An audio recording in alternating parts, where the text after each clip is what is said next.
नमस्कार शेतकरी मित्रांनो, आज खरंच आनंदाची बातमी आपल्या सर्वांसाठी आहे. महाराष्ट्रातील तमाम जनतेसाठी तुम्ही बघितलंच असेल. पण ती बातमी अशी की जे काही मस्साजोगचे सरपंच होते संतोष देशमुख यांच्या खुनाच्या प्रकरणामध्ये मास्टर माइंड समजल्या जाणाऱ्या आणि आहे असा दावा असणाऱ्या वाल्मिक कराड हा 21 दिवसापासून सापडत नव्हता पोलिसांना, का सापडवला जात नव्हता पोलिसांना. पण आता काल रात्री सकाळीच त्याला आता अटक करण्यात आली आहे पुण्यातून. आता पुण्यातून याला अटक केल्यानंतर खरंच धन्यवाद महाराष्ट्र शासनाचं, प्रशासनाचं की त्यांनी या मास्टरमाइंडला अटक केली आणि याच्याबरोबर अजून 3 लोकांना अटक करण्यात आली.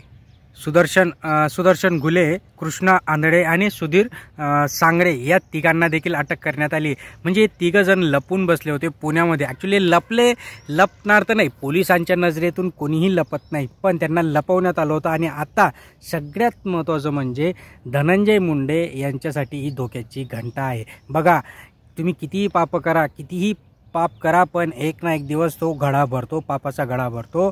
100 गुन्हे होता तोपर्यंत सगळं काही व्यवस्थित सुरू असतं, पण अति मास केला म्हणजे तिथे माती होते. निर्गुण हत्या करण्यात आली होती संतोष देशमुखांची, म्हणजे आपल्याला व्यक्त देखील करण्यात येत नाही. ज्यावेळेस ते संतोष देशमुखांचं नाव येतं त्यावेळेस त्यांच्या फॅमिली जी काही आज आकांत करते, त्याच्या जागी कोणीही सर्वसामान्य असो, आज जर सरपंचाची ही हालत आहे आपल्या देशामध्ये, तर मग सर्वसामान्य माणसाचं काय.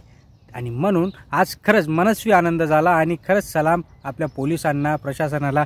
फक्त आता सोडायला नाही पाहिजे. बीडमध्ये ज्या पद्धतीने ही गुंडगिरी माजली आहे त्या गुंडगिरीला आळा बसायला पाहिजे. आणि सर्वसामान्य जनतेला, जी सर्वसामान्य जनता असते, आपल्यासारखी जी सर्वसामान्य जनता असते ना, तिला या गोष्टींमध्ये काही इंटरेस्ट नसतो. आपल्या ज्याचं पोट भरलं असतं ना, तोच असे कामं करता. पण ज्याचे पोटं भरले नसता, म्हणजे इन द सेन्स ज्याच्याकडे पैसा नाही, ज्याच्याकडे आडका नाही, ज्याला आपलं जे जीवनमान आहे ते चालवण्यासाठी संघर्ष करावा लागतो. जसं की आपण आपल्या शेतकऱ्यांना संघर्ष करावा लागतो प्रत्येक गोष्टीसाठी. आपल्या शेतकरी असे रिकामे धंदे कधीच करणार नाही. खंडणी असो, काही असो, तो आपल्या शेतकऱ्याच्या बाजूचा बाणसुद्धा कोरणार जो इमानदार असेल. बघा, ज्या शेतकऱ्याचं खरंच इमानदार असेल ना, तो दुसऱ्याचा बाण देखील कोरणार नाही.